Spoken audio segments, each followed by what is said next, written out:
ప్రతి అక్షరం ప్రజల పక్షం. HR9 న్యూస్ టీవీకి స్వాగతం, సుస్వాగతం. శ్రీ సత్యసాయి జిల్లా పుట్టపర్తి నియోజకవర్గం లోచర్ల గ్రామంలో బాబు షురూటి భవిష్యత్తు గ్యారంటీ కార్యక్రమంలో లోచర్ల విజయభాస్కర్ రెడ్డి ఇంటింటికి తిరుగుతూ చంద్రబాబు మినీ మేనిఫెస్టోను వివరిస్తూ సూపర్ 6 పథకాలు ప్రజలకు తెలియజేశారు. ఈ సందర్భంగా లోచర్ల విజయభాస్కర్ రెడ్డి మాట్లాడుతూ పుట్టపర్తి నియోజకవర్గంలో మొట్టమొదటిసారిగా మహిళా ఎమ్మెల్యే అభ్యర్థిగా పల్లె సింధూరమ్మ పోటీ చేయడం చాలా సంతోషకరంగా ఉందని, ఆమెను తప్పకుండా గెలిపించాలని ప్రజలను కోరారు. అనంతరం సైకిల్ గుర్తుకు ఓటు వేసి టీడీపీ పార్టీని గెలిపించాలని ప్రజలను అభ్యర్థించారు. ఈ కార్యక్రమంలో టీడీపీ నాయకులు, గ్రామ ప్రజలు, కార్యకర్తలు తదితరులు పాల్గొన్నారు. HR9 న్యూస్కి స్వాగతం. సార్, ప్రస్తుతం ఎన్నికల ప్రచారం సాగుతుంది, ఎలా కొనసాగుతుంది అంటారు సార్? చాలా బాగా కొనసాగుతోంది. పల్లె సింధూరారెడ్డి గారికి అపూర్వమైనటువంటి గౌరవం లభిస్తూ ఉంది. ప్రస్తుతం ఉన్నటువంటి శ్రీధర్ రెడ్డి గారి మీద తీవ్రమైనటువంటి వ్యతిరేకత ఉంది. ఎందుకు వచ్చిందంటే ఆయన ఏనాడు ప్రజల గురించి కానీ, పార్టీ కార్యకర్తల గురించి కానీ, రాజకీయంగా నన్ను గెలిపించినటువంటి ఈ నియోజకవర్గానికి ఏమాత్రం కూడా ఒక్క రూపాయంత ప్రయోజనం చేకూర్చకుండా ఈ 5 సంవత్సరాలు ఆయన ప్రయోజనాల చుట్టూ తిరగడము, పైగా ముఖ్యంగా మేము ఈ గ్రామంలో లోచర్ల గ్రామంలో జరిగినటువంటి విషయం, లోచర్ల గ్రామంలో రాష్ట్రంలోనే పేరెన్నికగన్నటువంటి లోచర్ల పెద్దారెడ్డి అని 70 సంవత్సరాలు ఆయన జీవితము, ఆయన కుటుంబము అంతా కూడా ప్రజల కోసం సేవ చేసినటువంటి కుటుంబం. ఆయనకు గౌరవంగా మాజీ నక్సలైట్స్ అంతా కూడా పుట్టపర్తిలో విగ్రహం పెట్టుకొని ఆయన గౌరవించుకుంటా ఉంటే, ఆయన వల్ల, ఆయన నుంచి ప్రేరేపితమైనటువంటి రాజకీయ వాతావరణం వల్ల ఆయన విగ్రహాన్ని ఎత్తుకెళ్ళి చాలా అవమానం చేశాడు. ఇది ఈ సంస్కృతి అనేది చాలా తీవ్రంగా అది చర్చ జరుగుతూ ఉంది ప్రజల్లో.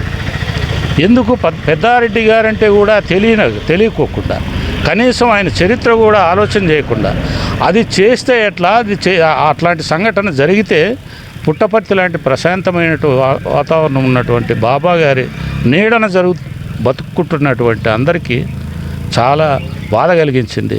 ప్రత్యేకంగా ఆయన కుటుంబ సభ్యులుగా మాకు చాలా తీవ్రమైనటువంటి అవమానం కింద భావించి ఈరోజు మా గ్రామానికి అంతా వచ్చి ప్రతి గ్రామం ఇంటింటికి చెప్పిన మన గ్రామానికి అవమానం జరిగింది, పెద్దారెడ్డికి అవమానం జరిగింది, నా కొడుకుగా నా బాధ్యత మీకు చెప్పాల్సిన బాధ్యత, మీరు ఆ గౌరవాన్ని, ఆ అవమానాన్ని భరిస్తారా, దాన్ని ఓడిస్తారా అని ఈరోజు నేను చెప్పదాల్సి వచ్చినాను. గ్రామస్తులందరికీ చెప్పినాను, పల్లె సింధూరమ్మకి గెలిపిస్తే ఆమె కూడా మంచి రాజకీయ కుటుంబం నుంచి వచ్చినటువంటి ఆమె, మంచి చదవరి, మంచి విజ్ఞాని. వారి కుటుంబం, వాళ్ళ తండ్రి డీజీపీ, ఎక్స్ డీజీపీ, వారి మామ తెలుసు పల్లె రఘునాథ్ రెడ్డి గారు, వాళ్ళ తాత ఆంతోని రెడ్డి అని చెప్పి ఎంపీ గారు నీలం సంజయ్ రెడ్డి మీదనే గెలిచినటువంటి గొప్ప కుటుంబం, అదేం తక్కువ కాదు. ఇప్పుడున్నటువంటి ఎమ్మెల్యే కంటే వాళ్ళు 1000 రెట్లు ప్రజల గురించి ఆలోచన చేస్తారు. వారు ఏనాడు కూడా సొంత లాభం కోసము, స్వప్రయోజనాల కోసము ప్రజలకు నష్టం కలిగించలేదు, కష్టం కలిగించలేదు. వాళ్ళు వ్యక్తిగతమైనటువంటి లాభం ఎప్పుడు చూసుకోలేదు. కాబట్టి పల్లె సింధూరారెడ్డి గారిని గెలిపించాలని నా గ్రామంలో నేను వచ్చిన, ఆమెను గెలిపించుకోవడానికి మా గ్రామస్తులందరూ కూడా సిద్ధంగా ఉన్నారు. వాళ్ళంతా సహకరిస్తారని నేను భావిస్తాను. డెఫినెట్గా ఈ ఎలక్షన్ పల్లె సింధూరారెడ్డి గారు గెలవబోతున్నారు. అన్ని రకాల ఆమె దాదాపుగా గెలిచినట్టే. సాంకేతికంగా ఎలక్షన్ నడవాలి కాబట్టి నడుస్తుంది.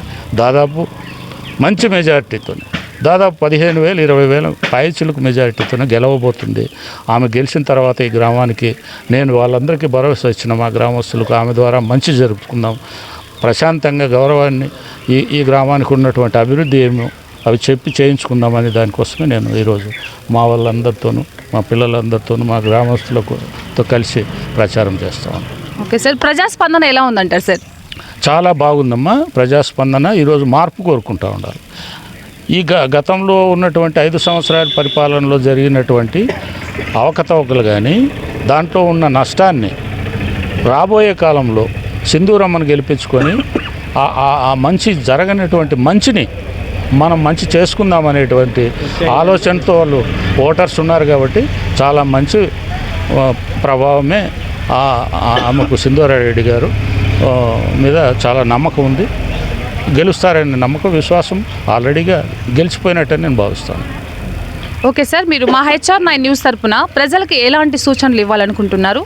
ప్రజలకు ఈరోజు అభివృద్ధిని చేసేవారు సిద్ధాంతము కంటే కూడా ఈరోజు ఎవరైతే మనం ఎన్నుకుంటామో వారు మంచి చేస్తారా, నష్టం చేస్తారా, కష్టం కలిగిస్తారా అనేది ఆలోచన చేస్తూ ఉంటారు.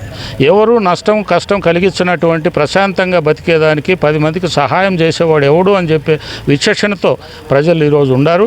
ప్రజలకు ఆ విజ్ఞానం ఉంది. సమాజం కూడా ముందుకే పోతుంది. ఇట్లాంటి వాళ్ళు ఎవరు పనికిరాని కష్టాన్ని నష్టాన్ని కలిగించే వాళ్ళని ఎప్పుడు కూడా ప్రజలు క్షమించరు. జరగబోయే చరిత్ర కూడా అదే, భవిష్యత్తులో కూడా జరిగేది అదే. ప్రజలందరూ కూడా అవేర్నెస్గా ఉన్నారు. ప్రజలు చాలా విజ్ఞానవంతులయ్యారు. కాబట్టి మన మీద మేము చెప్పే వాళ్ళమే విజ్ఞానవంతులం కాదు, ప్రజలందరూ కూడా చాలా విజ్ఞానవంతులు. వాళ్ళ విచక్షణతోనే ఓటేస్తారు. ఓకే సార్, ప్రతిపక్ష నాయకులను ఓడించడానికి మీ దగ్గర ఉన్న వ్యూహాలు ఏంటి సార్? ప్రతిపక్ష నాయకులు అంటే ఈరోజు మేము ప్రతిపక్షం కాదు. నేను తెలుగుదేశంలోకి చేరలేదు. వైఎస్ఆర్ కాంగ్రెస్ పార్టీకి రాజీనామా ఇచ్చిన వారు సరిగ్గా చేయలేదు కాబట్టి ప్రతిపక్షంలో ఉన్నటువంటి సింధూరారెడ్డి గారికి నేను వాళ్ళకి సహకారం ఇస్తూ ఉండా. ఆ సహకారం ద్వారా గ్రామానికి మంచి జరుగుతుందని నేను భావిస్తూ ఉంటాను. Okay sir, thank you so much sir. మొట్టమొదటిసారిగా పుట్టపర్తి నియోజకవర్గంలో ఉమ్మడి జిల్లాల అభ్యర్థి పల్లె సింధూరారెడ్డి గారు నిలబడుతున్నారు. వీటిపై మీ స్పందన ఏంటంటారు సార్? నాకు తెలిసి పల్లె సింధూరారెడ్డి గారు వారి మామ కోసం ఇది 3వ ఎలక్షన్. ఆమెకే టికెట్ వచ్చింది కాబట్టి ఇది 3వ ఎలక్షన్. ఇంతవరకు మహిళా అభ్యర్థిగా ఫస్ట్ టైం ఆమెకు రాజకీయ పార్టీ అవకాశం కల్పించింది కాబట్టి, ఆమె కూడా మంచి కుటుంబం నుంచి వచ్చింది కాబట్టి ఆమెను గెలిపించుకోవాలని మహిళా లోకం డెఫినెట్గా సిద్ధంగా ఉంది.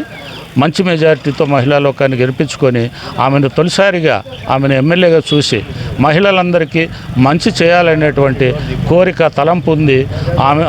ఆమెతో మాట్లాడినప్పుడు ఆమె ఆస్పిరేషన్స్ కానీ ఆమె ఆశయాలు కానీ నాకు చెప్పింది, అన్న నాకు రాజకీయాల కంటే కూడా అభివృద్ధి చేయాలి.